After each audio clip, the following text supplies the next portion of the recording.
नमस्कार दोस्तों, आपका स्वागत है।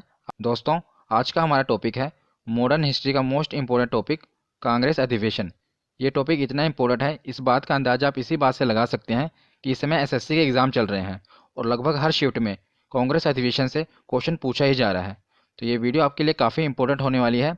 अगर आप ये वीडियो को पूरे एंड तक देख लेते हैं तो इस टॉपिक से आपका कोई क्वेश्चन गलत नहीं होगा। और हाँ, अगर आप ट्रिक के चक्कर में आए हैं कि हम ट्रिक से याद कर लेंगे तो ये वीडियो आपके लिए नहीं है, क्योंकि मैंने पूरे लॉजिक वाइज इसमें समझाया है। इसमें मैंने ट्रिक से नहीं बताया है। अगर मैं विश्वास दिलाता हूँ, अगर आप पूरी वीडियो को देख लेते हैं तो आपको ट्रिक से याद करने की ज़रूरत ही नहीं पड़ेगी। मैं इतने अच्छे तरीके से आपको याद कराऊंगा। आपको बस वीडियो को एक बार पूरा कॉन्सेंट्रेशन से देखना है। तो चलिए, बिना देरी किए हुए वीडियो को शुरू करते हैं। तो चलिए, अब हम इस टॉपिक को समझना शुरू करते हैं। तो हम देखते हैं कि आखिर भारतीय राष्ट्रीय कांग्रेस की स्थापना कब हुई, किसने की, जो कि हमारे एग्जाम के लिए महत्वपूर्ण है। तो मैं इसको आपको कहानी की तरह समझाऊंगा, जैसे कि पिछली वीडियो में मैं भी कहानी की तरह ही आपको समझाता रहा हूँ और आपका बहुत ही अच्छा रिस्पॉन्स रहा उन वीडियो पर भी। तो मैं इसे भी आपको कहानी की तरह समझाऊंगा, क्योंकि इससे क्या होगा कि आप इसे लिंक करेंगे और जल्दी याद कर लेंगे। आपको इसे रटने की ज़रूरत नहीं पड़ेगी और आप पूरी कॉन्सेंट्रेशन के साथ इस कहानी को सुनिए और इसके साथ लिंक करिए अपने आप को, तो आपको अच्छे तरह से समझ आएगा। तो ये कहानी शुरू होती है 28 दिसंबर 1885 से। तो कांग्रेस की स्थापना हुई थी 28 दिसंबर 1885 ईस्वी को। और इसके संस्थापक कौन थे, काफ़ी बार एग्जाम में पूछा गया है। तो एलन ऑक्टेवियन ह्यूम नामक एक व्यक्ति ने कांग्रेस पार्टी की स्थापना की थी सन 1885 ईस्वी में। इन्हें शॉर्ट फॉर्म में ए ओ ह्यूम में भी कहा जाता है, ए ओ ह्यूम। और ये कहाँ के निवासी थे? तो ये स्कॉटलैंड के निवासी थे। तो आखिर इन्होंने कांग्रेस पार्टी की स्थापना की क्यों? तो चलिए, थोड़ी पीछे की स्टोरी मैं आपको बताता हूँ। तो जैसे कि आपको पता होगा, सन 1857 ईस्वी की क्रांति बहुत ही मशहूर है। तो सन 1857 ईस्वी के बाद क्या हुआ था कि भारत के कोने कोने पर अंग्रेजों के खिलाफ विद्रोह होने शुरू हो गए थे। मतलब स्वतंत्रता के लिए भारत के चाहे नॉर्थ साइड हो, साउथ में, ईस्ट में, वेस्ट में, हर जगह विद्रोह होने शुरू हो गए थे। तो ए ह्यूम ने क्या सोचा, क्यों ना एक पार्टी यानी एक संघ का गठन किया जाए जो पूरे भारत का प्रतिनिधित्व करे, और वो जैसे कुछ भी प्रॉब्लम हो तो वो हमें बताए, तो उसके बाद हम सुनेंगे। मतलब उन्होंने इसलिए नहीं किया था कि ये स्वतंत्रता दिलाए, उन्हें ये नहीं पता था कि यही कांग्रेस बाद जो आज एक चिंगारी है, बाद में एक आग का रूप धारण कर लेगी और भारत की स्वतंत्रता के लिए इसका एक अहम योगदान होगा। उन्होंने इस सोच के लिए नहीं किया था। उन्होंने ये पार्टी इसलिए बनाई थी ताकि जैसे पूरे भारत का कुछ भी बात हो तो हमें बताएं और हमें इसके बाद में सोचें और हमें इसे कैसे मैनेज करना है। इसलिए उन्होंने इस पार्टी को बनाया था। पर बाद में इसी पार्टी ने एक विकराल रूप धारण कर लिया और भारत की स्वतंत्रता के लिए एक अपना अहम योगदान दिया। ए यूं का सोचना था कि ये हमसे मतलब अर्जी करेंगे, याचिका करेंगे, फिर उसके बाद हम इसे हैंडल कैसे करेंगे ये हमारे ऊपर है। पर उन्हें ये नहीं पता था कि यही पार्टी बाद में भारत को स्वतंत्रता दिलाएगी।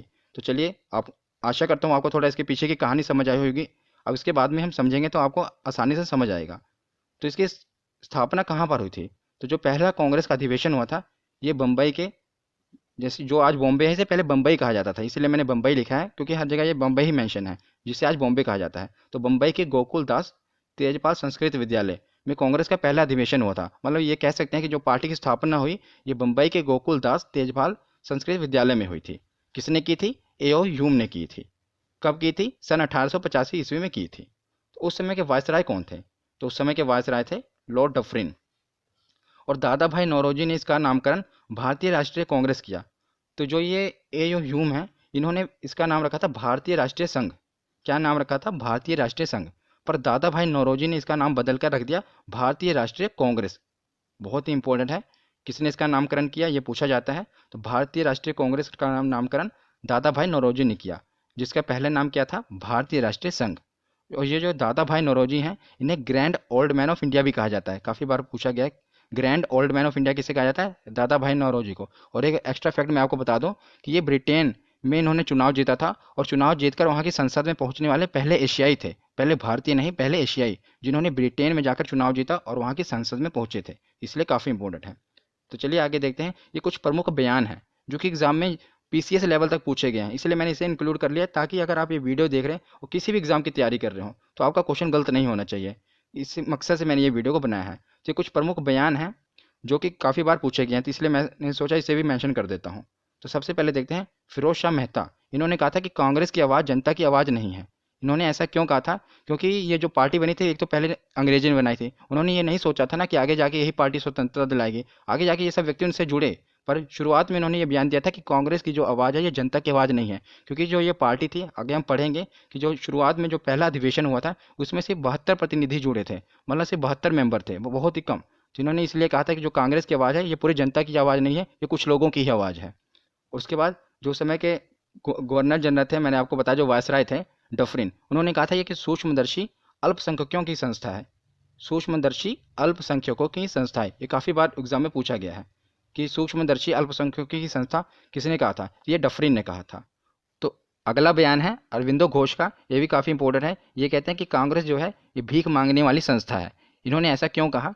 तो जैसा कि मैंने आपको पीछे बताया ना कि एओ ह्यूम ने पार्टी का गठन ही इस मकसद से किया था ताकि कुछ मेंबर हों और ये पूरे भारत का प्रतिनिधित्व करें, और कुछ कोई भी बात हो तो ये हमारे आगे रिक्वेस्ट करें, फिर उसके बाद हम देखेंगे इसे हैंडल कैसे करना है। मतलब जो जगह जगह पे विद्रोह हो रहे हैं उन्हें दबाया जा सके और हम कह सके कि हम आपकी बात को सुन रहे हैं, पर उस बात को सुना ना सके, बस हैंडल एक कहने की बात है कि वो कहा जा सके कि पूरे भारत की ये पार्टी प्रतिनिधित्व कर रही है और हम आपकी बात सुन रहे हैं। मतलब उसे कैसे हैंडल करना है ये अंग्रेज ही देखते थे, इसीलिए मतलब ये जो सरकार के आगे रिक्वेस्ट करते थे, इसीलिए उन्होंने कहा था कि जो कांग्रेस है ये भीख मांगने वाली संस्था है, ये संघर्ष करना नहीं चाहती। उसके बाद आगे हम देखते हैं गांधी। गांधी जी ने कहा था कि कांग्रेस को अब समाप्त कर देना चाहिए। ये जो बयान दिया था ये गांधी जी ने ये दिया था सन 1947 ईस्वी के बाद, मतलब जो आज़ाद हो गई थी, भारत आज़ाद हो गया था, उसके बाद उन्होंने ये बयान दिया था कि कांग्रेस को अब समाप्त कर देना चाहिए, क्योंकि जिस मकसद के लिए कांग्रेस बनी थी उसका मकसद पूरा हो गया है, इसलिए अब कांग्रेस को समाप्त कर देना चाहिए। पर कांग्रेस इतनी फेमस हो चुकी थी उस समय भारत में, इसलिए उन्होंने बाकी लोगों ने जो बाकी मेंबर थे उन्होंने इसको समाप्त नहीं किया। पर गांधी जी का कहना था कि कांग्रेस को समाप्त कर देना चाहिए। ये कुछ प्रमुख बयान थे जो कि एग्जाम में पूछे जाते हैं, इसलिए मैंने इसे कवर किया, आप इन्हें याद रखना। तो चलिए अब हमें अपना टॉपिक शुरू करते हैं कि जो महत्वपूर्ण कांग्रेस अधिवेशन है। वैसे तो देखा जाए तो जो कांग्रेस के अधिवेशन है ये 50 से ज़्यादा हैं, पर मैंने इसमें लगभग 17-18 कवर किए हैं। इससे बाहर आपको नहीं पूछा जाएगा, क्योंकि यही बार बार रिपीट हो रहे हैं, इसीलिए मैंने पहले देखा कि कौन से रिपीट हो रहे हैं बार बार, उन्हीं को कवर किया है। इससे बाहर आपका कोई नहीं पूछा जाएगा। वैसे तो 50 से भी ज़्यादा है, पर उतना हमें याद करने की कोई ज़रूरत है नहीं है, ना हम उतना याद कर पाएंगे। तो जितना हम याद कर सकते हैं और जो कि हमारे एग्जाम के लिए इंपॉर्टेंट है, मैंने सब कुछ इसमें कवर किया है, और इसे करना कैसे है याद वो भी मैं आपको बताऊंगा। तो चलिए पहले शुरुआत के देखते हैं। तो जैसे कि कांग्रेस के स्थापना कब हुई थी? 1885 से। तो हमें शुरुआत करनी है 1885 से। तो पहले चार आपको याद रखने हैं, लगातार हम याद रहेंगे। पहला 1885, दूसरा 1886, तीसरा 1887 और चौथा 1888। ये पहले चार अधिवेशन हैं। और ये अधिवेशन कहाँ कहाँ पर हुए, ये गौर करने की बात है कि यहाँ यहाँ पर बहुत सोच समझ के ये अधिवेशन यहाँ यहाँ पर किए गए थे। पहला बम्बई में किया गया था, फिर कलकत्ता किया गया था, फिर मद्रास में किया गया था, और इलाहाबाद किया गया था। अभी आप बस इसे सुनिए, आपको खुद याद रहेंगे। बस अब मैं आपको जो बताना चाहता हूँ आप वो समझिए कि अधिवेशन कहाँ कहाँ किए गए, इनके अध्यक्ष कौन कौन थे, बहुत सोच समझ कर किया गया था। तो जैसा कि आप देख रहे हैं कि पहला अधिवेशन बम्बई में किया गया, उस समय अध्यक्ष कौन थे? रमेश चंद्र बनर्जी थे। और दूसरा जो है अधिवेशन कलकत्ता में किया गया, उस समय अध्यक्ष कौन थे? दादा भाई नौरोजी थे। तीसरा अधिवेशन मद्रास में किया गया, उस समय अध्यक्ष कौन थे? बदरुद्दीन तैयब थे। चौथा अधिवेशन इलाहाबाद में किया गया, और उस समय अध्यक्ष कौन थे? George Yule.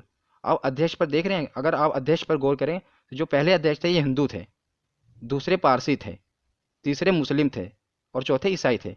ऐसा क्यों किया गया? ऐसा इसलिए किया गया ताकि लोगों को ये ना लगे कि जो कांग्रेस पार्टी है ये पर्टिकुलर किसी चीज़ की पार्टी, मतलब पर्टिकुलर धर्म की पार्टी है। ये सभी धर्मों को साथ लेकर चलना चाहती थी, ताकि ये दिखाया जा सके कि हम पूरे भारत का प्रतिनिधित्व कर रहे हैं। इसीलिए उन्होंने सब धर्मों के अध्यक्ष बनाए। पहले चार अध्यक्ष ही आप गौर करेंगे, पहले हिंदू थे, दूसरे पारसी थे, तीसरे मुस्लिम थे, और चौथे ईसाई थे। मतलब सभी धर्मों को इसमें इंक्लूड किया गया, ताकि ये लगे, ये दिखाया जा सके कि जो कांग्रेस पार्टी है ये सभी पूरे भारत का प्रतिनिधित्व कर रही है, ना कि एक पर्टिकुलर जगह से ये अपना प्रतिनिधित्व कर रही है। और अब अगर ये देखें कि कौन कौन से स्थान थे, मैं आपको मैप से बताता हूँ। देखिए पहला अधिवेशन जो हुआ था ये हुआ था बम्बई में, दूसरा अधिवेशन कहाँ पर हुआ? सीधा कोलकाता में। और तीसरा अधिवेशन कहाँ हुआ? इलाहाबाद में। और चौथा अधिवेशन कहाँ हुआ? मद्रास में। आप गौर कर रहे हैं कि कहाँ कहाँ पर अधिवेशन हुआ? पहला तो बम्बई में हुआ जो कि भारत के पूरे वेस्ट में है, दूसरा कलकत्ता में हुआ जो कि ईस्ट में है, तीसरा मद्रास में हुआ जो कि साउथ में है, और चौथा इलाहाबाद में हुआ जो कि नॉर्थ में आ जाता है। तो देखा, इससे ये दिखाने की कोशिश की कि हम पूरे भारत के कोन को, मतलब हम एक जगह की पार्टी नहीं है, हम पूरे भारत को कवर कर रहे हैं। इसलिए उन्होंने अपने अध्यक्ष भी हर धर्म के रखे, और जो पहले चार अधिवेशन हुए वो भी भारत के चारों कोनों पे हुए। मैं आपको ये समझाना चाहता था। ये बस ऐसे ही आपको नॉलेज के लिए बता रहा हूँ, ये बस आपको याद रखने के लिए। तो चल अब हम मेन अपना देखते हैं। 1885 में मुंबई में विमेश चंद्र बनर्जी ने इसकी अध्यक्षता की। उसमें 72 प्रतिनिधियों ने भाग लिया था। इसीलिए तो कहा गया था कि ये सूक्ष्मदर्शियों की पार्टी है, क्योंकि जो पहले बाद में जो इसके अधिवेशन हुआ था उसमें बहुत कम मेंबरों ने भाग लिया था, सिर्फ 72 प्रतिनिधियों ने भाग लिया था। और दूसरा कलकत्ता में हुआ, जिसमें दादा भाई नौरोजी ने भाग लिया। तीसरा मद्रास में, जिसमें बदरुद्दीन तैयब ने। इससे क्या पूछा जाता है कि जो कांग्रेस के पहले मुस्लिम अध्यक्ष कौन थे, तो कांग्रेस के पहले मुस्लिम अध्यक्ष कौन थे? बदरुद्दीन तैयब। ये क्वेश्चन इतना बार पूछा गया कि पूछ पूछ के घिसा दिया गया इस क्वेश्चन को कि पहले मुस्लिम अध्यक्ष कौन थे, तो बदरुद्दीन तैयब थे। नेक्स्ट देखते हैं 1888 में इलाहाबाद में हुआ। जॉर्ज यूल इसके अध्यक्ष थे और ये पहले अंग्रेज अध्यक्ष थे। तो पूछा जाए पहले मुस्लिम अध्यक्ष कौन थे, तो बदरुद्दीन तैयब थे। पहले अंग्रेज अध्यक्ष कौन थे, तो जॉर्ज यूल थे। और पूछा जाए कि पहले अध्यक्ष कौन थे, तो वो विमेश चंद्र बनर्जी थे। इससे हमें इतना सीखने को मिला और आप इसे याद रखिएगा क्योंकि इससे बहुत बार क्वेश्चन पूछा गया है इतने पार्ट से। तो नेक्स्ट देखते हैं। अब ये देखिए, आप घबराइएगा मत, बहुत ही आसानी से आपको याद होगा। बस वीडियो को आप पूरा एंड तक देखिए और अगर एक बार नहीं याद होता, एक बार आप पूरा देख लेंगे समझ तो आ जाएगा आपको। फिर दूसरी बार देख के नोट्स बनाइए, उसके बाद आपको इसे देखने की जरूरत नहीं पड़ेगी जिस हिसाब से मैं आपको समझा रहा हूँ। अब देखिए इसे याद कैसे करना है। हमने 4 याद करी हैं। उसके बाद ये इंपॉर्टेंट है 1896 का। हमको 1896 और उसके साथ याद करना है 1911। क्यों याद करना है मैं आपको बताता हूँ। इन दोनों से क्या पूछा जाता है? हर बार यही पूछा जाता है कि पहली बार वंदे मातरम कहाँ गाया गया और पहली बार जनगण मन कहाँ गाया गया। अब देख रहे हैं ना, एक पहली बार वंदे मातरम गाया गया और एक पहली बार जनगण मन कहाँ गाया। तो दोनों ही कोलकाता में गाए गए, स्थान एक ही है, याद रखिएगा, कलकत्ता। दोनों स्थान कलकत्ता में गए। कलकत्ता में ही ज़्यादातर अधिवेशन भी हुए हैं कांग्रेस के, क्योंकि जो कलकत्ता था ये अंग्रेजों के टाइम, आपको पता है कि दिल्ली से पहले भारत की राजधानी कौन सी थी? कलकत्ता ही थी। इसलिए ज़्यादातर अधिवेशन जो हुए हैं कलकत्ता में ही हुए, क्योंकि कलकत्ता एक प्रमुख स्थान था। तो पहली बार जो वंदे मातरम गीत गाया गया ये भी कलकत्ता में गाया गया, और जो पहली बार जनगण मन गाया गया ये भी कलकत्ता में गाया गया।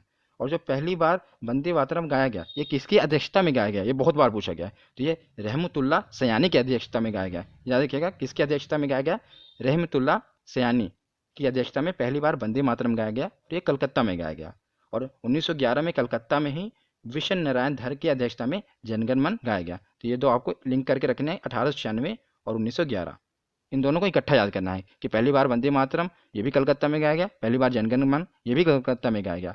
और जो वंदे मातरम के अध्यक्ष थे रहमतुल्लाह सयानी थे, और जनगण मन के अध्यक्ष कौन थे? विश्व नारायण धन। ये दो याद हो गए। और आपको ये 3 इकट्ठे याद करना है, 1905, 1906 और 1907।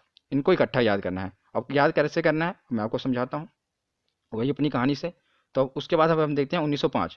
अगर आप गौर करेंगे तो मैंने आपको पिछली वीडियो में बताया भी हुआ है, अगर आपने वीडियो को देखा होगा। मैं आपको बता दूं कि इससे पहले मैंने आधुनिक भारत, मध्यकालीन भारत और प्राचीन भारत को बहुत अच्छे से कवर किया है। अगर आपने नहीं देखा तो आप अपने चैनल स्टडी वाइंस ऑफिशियल में जाके हिस्ट्री की प्लेलिस्ट में जाकर उन्हें देख सकते हैं। आपका बहुत ही अच्छा रिस्पॉन्स रहा है। मैंने बहुत ही अच्छे तरीके से और छोटी सी वीडियो में आपको बहुत कुछ कवर कराया है। तो उसमें मैंने ये बताया हुआ था कि जो सन 1905 ईस्वी में क्या हुआ था कि अंग्रेजों ने बंगाल का विभाजन कर दिया था, मतलब बंगाल को 2 टुकड़ों में बांट दिया था। आज आप जो देख रहे हैं ये जो बांग्लादेश बन गया, उस समय भी ऐसे पूर्वी बंगाल और पश्चिमी बंगाल को बांट दिया गया था। बाद में एकजुट हो गए थे और बाद में पाकिस्तान बन गया था, लेकिन 1905 ईस्वी में भी इसका विभाजन कर दिया गया था। इसके विभाजन करने के बाद वाराणसी में एक बैठक हुई थी। कहाँ पर? वाराणसी में। जिसकी अध्यक्षता किसने की थी? गोपाल कृष्ण गोखले। तो गोपाल कृष्ण गोखले कौन है? ये गांधी जी के गुरु भी माने जाते हैं। गोपाल कृष्ण गोखले ये गांधी जी के राजनीतिक गुरु हैं। कौन? गोपाल कृष्ण गोखले। इनकी अध्यक्षता में बंग भंग आंदोलन का समर्थन किया गया। मतलब उसके विरोध में बंग भंग से क्या मतलब बंग भंग मतलब बंग को भंग किया गया, मतलब बंगाल को विभाजित किया गया, उसके विरोध में आंदोलन किया गया, उसका समर्थन किया गया था। क्योंकि 1905 में ही, आप याद रख सकते हैं ना इसे, कि 1905 में ही बंगाल का विभाजन हुआ था। तो उसी समय बंग भंग आंदोलन का समर्थन किया गया था 1905 में ही। पूछा क्या जाता है कि बंग भंग आंदोलन का समर्थन कब हुआ था? तो सन 1905 ईस्वी में। और इसके अध्यक्ष कौन थे? याद रखिएगा, अध्यक्ष ही पूछा जाता है। तो गोपाल कृष्ण गोखले जो गांधी जी के राजनीतिक गुरु हैं, ये उनके अध्यक्ष थे। तो 1905 के बाद मैंने बताया था आपको ये तीनों इकट्ठे याद रखने हैं, 1905, 1906 और 1907। तो अब देखते हैं 1906। तो 1906 भी कहाँ पर हुआ? कलकत्ता में ही हुआ। ज़्यादातर मैंने आपको बताया ना अधिवेशन कहाँ पर हुए थे? कलकत्ता में ही हुए थे। तो ये भी दादा भाई नौरोजी की ही अध्यक्षता में किया गया था। और इसमें क्या है कि स्वराज शब्द का प्रयोग सबसे पहले किया गया। किसकी अध्यक्षता में? दादा भाई नौरोजी की अध्यक्षता में स्वराज शब्द का सबसे पहले उपयोग किया गया था। ये भी याद रखिएगा। तो 1905 हो गया, 1906। उसके अगले साल अब आते हैं 1907। 7 का जो हुआ ये कौन से स्थान पे? देखो आप 7 से लिंक कर सकते हैं। 7 सूरत, मतलब राइमिंग बैठ रही है ना, 7 सूरत। तो 1907 में सूरत में ही हुआ था कांग्रेस का अधिवेशन। ये किसने किया था? रास बिहारी घोष ने। किसने? रास बिहारी घोष में। तो इस समय क्या हुआ कि कांग्रेस का विभाजन हो गया और नरम दल और गरम दल में बट गया। क्योंकि क्या हुआ कि कुछ नेता थे, उनको वो कहते थे कि हम अंग्रेज सरकार के आगे गिड़गिड़ा नहीं सकते। जैसे कि इस पार्टी का क्या था कि कोई भी बात होती उसे रिक्वेस्ट की जाती थी। तो उनका नेताओं का वो कुछ मतलब गर्म स्वभाव के थे, इसीलिए नाम गरम दल रखा कि हम संघर्ष करेंगे, हिंसात्मक भी हिंसा भी अपनाएंगे, लेकिन सरकार के आगे गिड़गिड़ाएंगे नहीं। इसलिए इसका विभाजन हो गया, कांग्रेस का विभाजन नरम दल में और कुछ गरम दल में, इनका विभाजन हो गया। ये मैंने जो इससे पहले हिस्ट्री की वीडियो बनाई है उसमें बहुत अच्छी तरीके से बताया हुआ कि नरम दल के कौन से नेता थे, गरम दल के कौन से नेता थे। अगर आपने वो वीडियो नहीं देखी तो आप जरूर जाके देख लेना। तो ये क्या हुआ, 1907 में कांग्रेस का विभाजन हो गया। ये पूछा जाता है कि किस अधिवेशन में कांग्रेस का विभाजन हुआ, तो सूरत के अधिवेशन में, जिसके अध्यक्ष थे रास बिहारी घोष, उसमें कांग्रेस का विभाजन हो गया था। ठीक है। और आखिरी वाला तो हमने कर ही लिया, तो इसको याद कैसे करना है एक बार मैं आपको बता दूं। 1896 और 1911 को याद करना है, जनगणमन और वंदे मातरम, और 1905, 1906 और 1907 को इकट्ठा याद करना है। तो उसके बाद अब कुछ ही बचे हैं, इन्हें भी देख लेते हैं। तो अब हम देखते हैं 1916, ये कहाँ पर हुआ? लखनऊ में। और अंबिका चरण मजूमदार, वेरी वेरी इंपॉर्टेंट, ये भी पूछा भी गया था इसलिए इसको इंक्लूड किया है। 1916 में लखनऊ में अंबिका चरण मजूमदार अध्यक्ष थे। ये क्यों पूछा जाता है ये भी मैं आपको बताता हूँ। क्योंकि इस समय जितने भी विभाजन हुए थे ना, जैसे मैंने आपको बताया था अभी पीछे हमने पढ़ा ना कि 1907 में क्या हुआ था, कांग्रेस का विभाजन हो गया था। और 1916 मतलब 9 सालों बाद क्या हुआ, जितने भी विभाजन हुए थे, जैसे 1906 में क्या हुआ था, मुस्लिम लीग बट गई थी। मतलब मैंने आपको बताया नहीं इसमें, मैंने पिछली वीडियो में बताया हुआ था कि जो मुस्लिम लीग की स्थापना हुई थी 1906 ईस्वी में हुई थी। ठीक है ना, अब बता देता हूँ। तो और जो नरम दल गरम दल हैं, इनकी विभाजन हुआ था 7 में। तो क्या हुआ कि 1916 में ये जितने भी दल थे सब एकजुट हो गए। अब यहाँ पर आप देखेंगे ना, यही पूछा जाता है कि सब दल जो थे इनका समझौता कब हुआ। जैसे मुस्लिम लीग, कांग्रेस, नरम दल और गरम दल, सबके मध्य में समझौता हो गया, मतलब सब आपस में एकजुट हो गए। कब? 1916 में। इस इसमें क्वेश्चन क्या बना था अभी कि ये किसकी अध्यक्षता में एकजुट हुए थे, तो अंबिका चरण मजूमदार की अध्यक्षता में ये एकजुट हुए थे। अब मैं अगर आपको बता दूं, ये इतना इंपॉर्टेंट है इसलिए मैं आपको इसको याद करने की ट्रिक भी बता सकता हूँ इसमें। जैसे आप देखेंगे ना, अध्यक्ष कौन थे? अंबिका चरण मजूमदार। इसको आप थोड़ा रिलेट करेंगे, जैसे अंबिका चरण मतलब माँ अम्बे के चरण में गिर के, आप इसको ऐसे याद कर सकते हैं कि माँ अम्बे के चरण में गिर के जितनी भी पार्टियां थी ये एकजुट हो गई। माँ अम्बे के चरण में गिर के जो पार्टियां थी वो एकजुट हो गई। उन्होंने माँ अम्बे के चरण में गिर के ये कसम खाई कि अब हम एकजुट हो जाएंगे, मतलब एकता में रहेंगे। ठीक है ना, ये इंपॉर्टेंट है इसलिए मैंने आपको थोड़ा ट्रिक से बता दिया क्योंकि ये अभी पूछा भी गया था। तो उसके बाद अगले साल 1917, ये काफ़ी इंपॉर्टेंट क्यों है, इसका अधिवेशन भी लखनऊ कलकत्ता में हुआ, सॉरी कलकत्ता में हुआ। ज़्यादातर मैंने आपको बताया ना कलकत्ता में ही हुए हैं। और इसकी अध्यक्षता किसने की थी, तो एनी बेसेंट ने की थी। और ये क्यों इंपॉर्टेंट है, क्योंकि ये प्रथम महिला अध्यक्ष थी। अब थोड़ा हम रिपीट करते हैं। पहले मुस्लिम अध्यक्ष कौन थे? बदरुद्दीन तैयब थे। तो और उसके बाद पहले अध्यक्ष कौन थे? तो विमेश चंद्र बनर्जी थे। मैंने आपको पीछे बताया ना, देखो पहले अध्यक्ष कौन थे? विमेश चंद्र बनर्जी थे। पहले मुस्लिम अध्यक्ष कौन थे? बदरुद्दीन तैयब थे। ये जो पहले पहले है ना, ये काफी बार पूछा गया, बहुत ही बार पूछा गया है। और पहले अंग्रेज अध्यक्ष कौन थे? तो जॉर्ज यूल थे। ये 3 यहाँ से हो गए।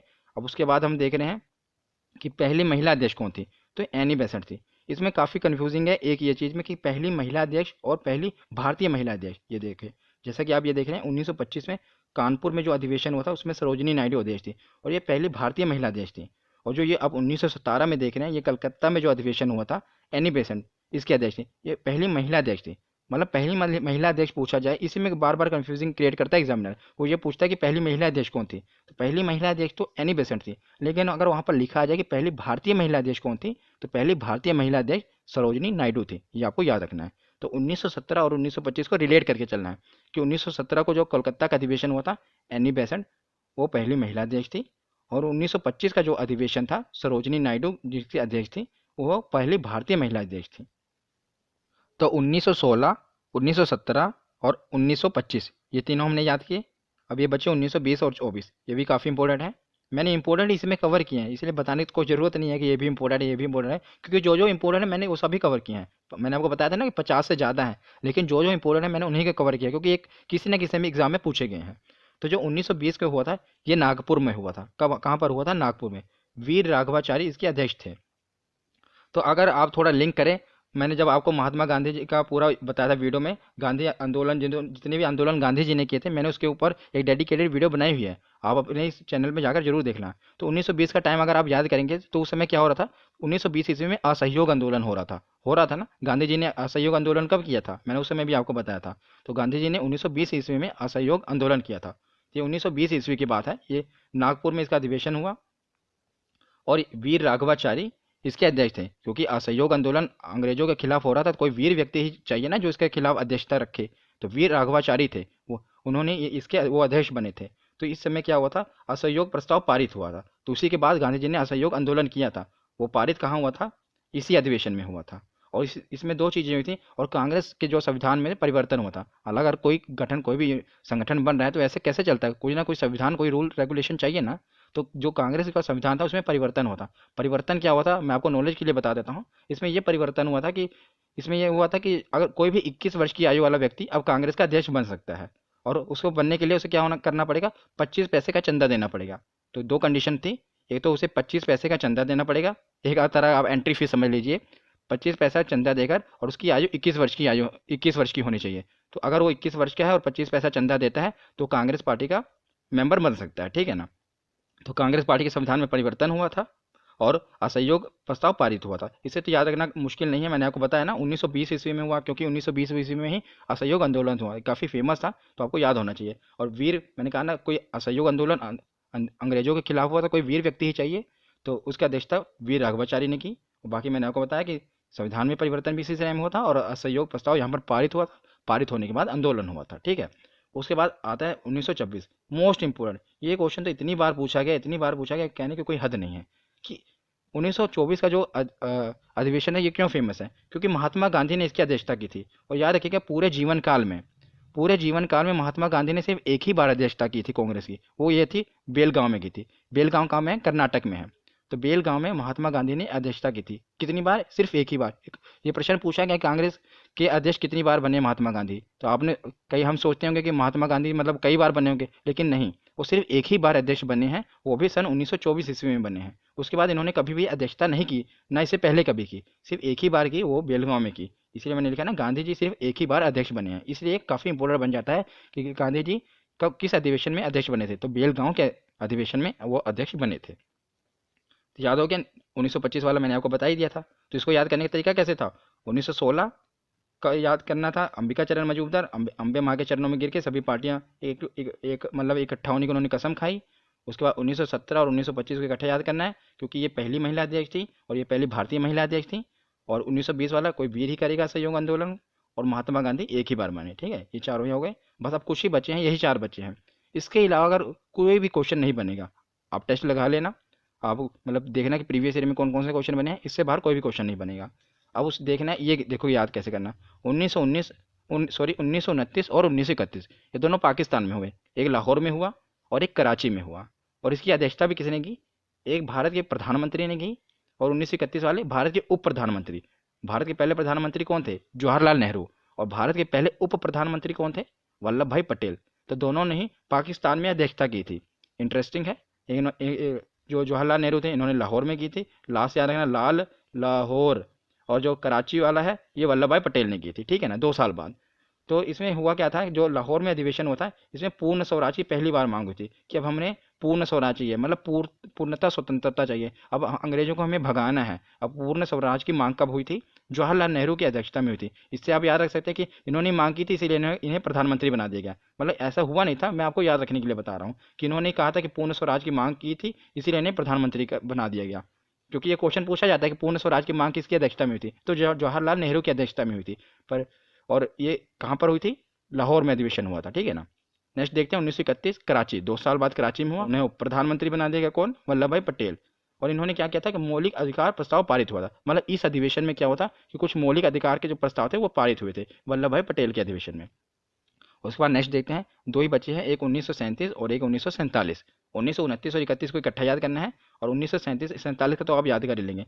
37 का क्यों इंपॉर्टेंट है, 37 का इसलिए इंपॉर्टेंट है, ये भी अध्यक्षता जवाहरलाल नेहरू ने की थी, याद रखना। पर ये पहली बार था कि गांव में अधिवेशन होता। अभी तक के जितना भी अधिवेशन हुए कांग्रेस के, वो सब ज़्यादातर शहरों में, मतलब ज़्यादा भीड़ भाड़ वाले इलाके में हुए। लेकिन जो पहला ये अधिवेशन था, ये था कि किसी गांव में हुआ था, पर्टिकुलर गांव में। और गांव कहाँ पर है, ये यूपी में, फैजपुर है, यूपी के फैजपुर गांव में हुआ था पहली बार अधिवेशन। इसलिए ये पूछा जाता है कि किसकी अध्यक्षता में हुआ था। तो जो हमारे पहले प्रधानमंत्री थे उन्हीं की अध्यक्षता में हुआ, इसलिए जनता लुभावी थी और इन्हें प्रधानमंत्री बना दिया गया। ये मैं आपको याद करने के लिए बता रहा हूँ, ऐसा हुआ नहीं था, ठीक है। जवाहरलाल नेहरू की अध्यक्षता में पहली बार गाँव में अधिवेशन हुआ। और उसके बाद लास्ट बचा 1947। स्वतंत्रता के समय, ये इसलिए पूछा जाता है कि स्वतंत्रता के समय कांग्रेस के कौन अध्यक्ष थे। तो स्वतंत्रता के समय जब भारत को स्वतंत्रता मिली सन 1947 ईस्वी को, तो इसका अधिवेशन हुआ मेरठ में, और JB कृपलानी उस समय अध्यक्ष थे। याद रखिएगा, स्वतंत्रता के समय अध्यक्ष कौन थे? JB कृपलानी। तो याद करने का तरीका मैंने आपको बताया ना, 1929, 31 और 37 और 47। बाकी आपने पीछे सब याद कर लिया होगा। तो आज की ये वीडियो यहीं पर ख़त्म होती है। आशा करता हूँ आपको नॉलेजफुल लगी होगी और आपके लिए हेल्पफुल होगी। धन्यवाद।